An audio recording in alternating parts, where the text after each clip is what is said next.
Welcome to the Deep Dive. Today we're looking into, well, a really quite perplexing case. It's about Kilmar Abrego Garcia. He's a Maryland resident who, according to multiple reports, seems to have been mistakenly deported to El Salvador.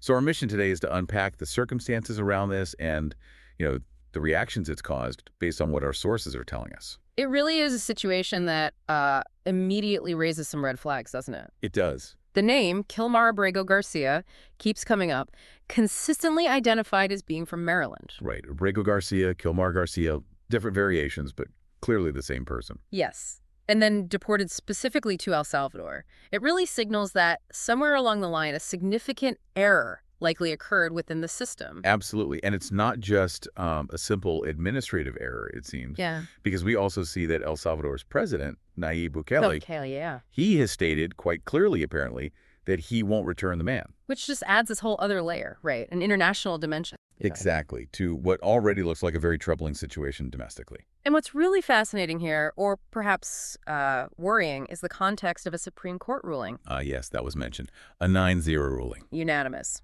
9-0, which strongly suggests there was a very clear legal decision, maybe a precedent, that should have, well, protected Abrego Garcia. Protected him from this exact outcome. Precisely. So it really begs the question, how could such a clear legal safeguard just be overlooked? It makes you wonder about the process itself, the breakdown. Definitely. We also see Maryland Senator Chris Van Hollen's name connected to this. Van Hollen, right. Which makes sense. A Maryland resident involved. Yeah.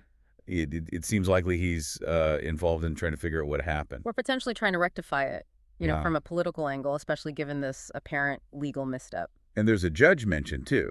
No. Judge Policinas. Yes, Judge Shinas. Her name appears.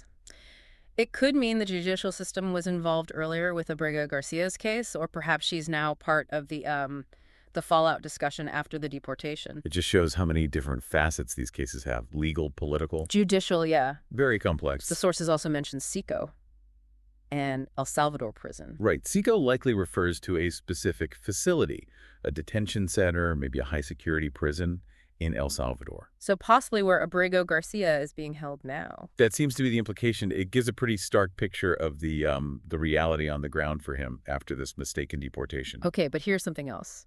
There's a mention of Abrego Garcia MS-13. Yes, that's a potentially complicating factor, definitely. So a possible link to the MS-13 gang? It's mentioned in the text we have. Now, it's not explicitly stated in this specific excerpt as the reason he was deported, but, well, you can see how that could influence things. Especially President Bukele's stance, maybe, given his crackdown on gangs. Exactly. It introduces this tension, this conflict with the idea that the deportation was purely a mistake. That's a crucial point. Right. Because even if there was a procedural error in the deportation itself, this potential background information, it raises difficult questions. Questions about how different authorities might be viewing him and the situation as a whole. It's quite a tangled web. Definitely tangled.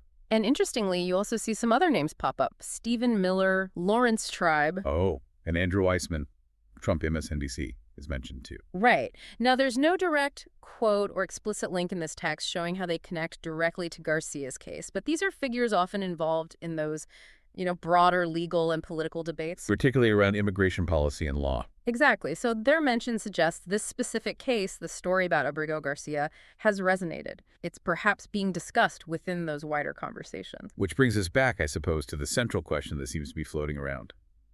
Kilmar Abrego Garcia legal status. Yes. What was his actual legal standing in the U.S.? And why, if he had this potential MS-13 connection, was his deportation still considered a mistake? There seems to be a contradiction there, or at least missing information. Understanding his precise legal situation feels key to really unraveling this whole thing. Yeah. And the fact that his status is even, a point of discussion after the deportation, it just underscores the complexities and the potential for serious errors within immigration enforcement. It really makes you think about the human element caught up in these huge systems. Absolutely. Okay, so wrapping this up, we've seen what looks like a clear error leading to a deportation. We have a head of state, Kaylee, refusing to correct it, and all these potential legal and political threads spinning out from this one case, Kilmar Abrego Garcia. Right. And this really raises a significant point, something maybe for our listeners to consider. What does it truly mean when a mistake like this happens? A mistake at this level with these kinds of consequences? Yeah, what does it say about the checks and balances? Exactly, the checks and balances within deportation processes. This single case, it really throws a spotlight on just how intricate and often incredibly high stakes immigration law is when it meets reality.